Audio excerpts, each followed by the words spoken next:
ഈശോ മിശിഹായ്ക്ക് സ്തുതിയായിരിക്കട്ടെ.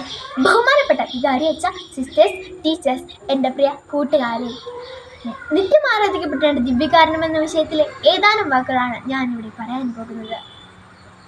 ഈശോ നമുക്ക് നൽകിയ ഏറ്റവും വലിയ ദാനമാണ് ദിവ്യകാരുണ്യം.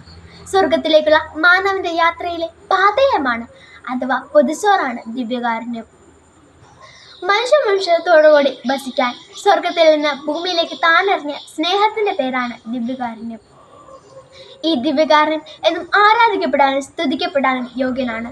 സ്വർഗത്തിൽ നിന്ന് ഞങ്ങൾ ദൈവത്തിന് മുൻപിൽ നിന്ന് ചെയ്യുന്നത് ഭൂമിയിൽ നിന്ന് നിങ്ങൾ ദിവ്യകാരുണ്യത്തിന് മുൻപിൽ നിന്ന് ചെയ്യുന്നു എന്ന് വിശുദ്ധ അമ്മ ത്രേസ്യ പറയുന്നു. നമ്മെ വിശദീകരിക്കാനും ശക്തിപ്പെടുത്താനുമായി വന്ന ഈ ദാനത്തെ നമുക്ക് എന്നും ഭക്തി ആദരങ്ങളോടെ വണങ്ങാം. മുടങ്ങാതെ ദിവ്യകാരുണ്യത്തെ സ്വീകരിക്കാം. കഴിയുമ്പോഴൊക്കെ ദിവ്യകാരുണ്യത്തെ ആരാധിക്കാം. ഹൃദയത്തിൽ സ്വീകരിച്ച ദിവ്യകാരുണ്യത്തെ നമുക്ക് ജീവിക്കാം. അങ്ങനെ ദൈവസ്നേഹത്തിന് പ്രതിസ്നേഹം നൽകാം. ദിവ്യകാരുണ്യ ഈശോ നമ്മെ അനുഗ്രഹിക്കട്ടെ എന്ന് പറഞ്ഞുകൊണ്ട് എൻ്റെ എളിയ വാക്കുകൾ ഞാൻ നിർത്തുന്നു. Praise the Lord.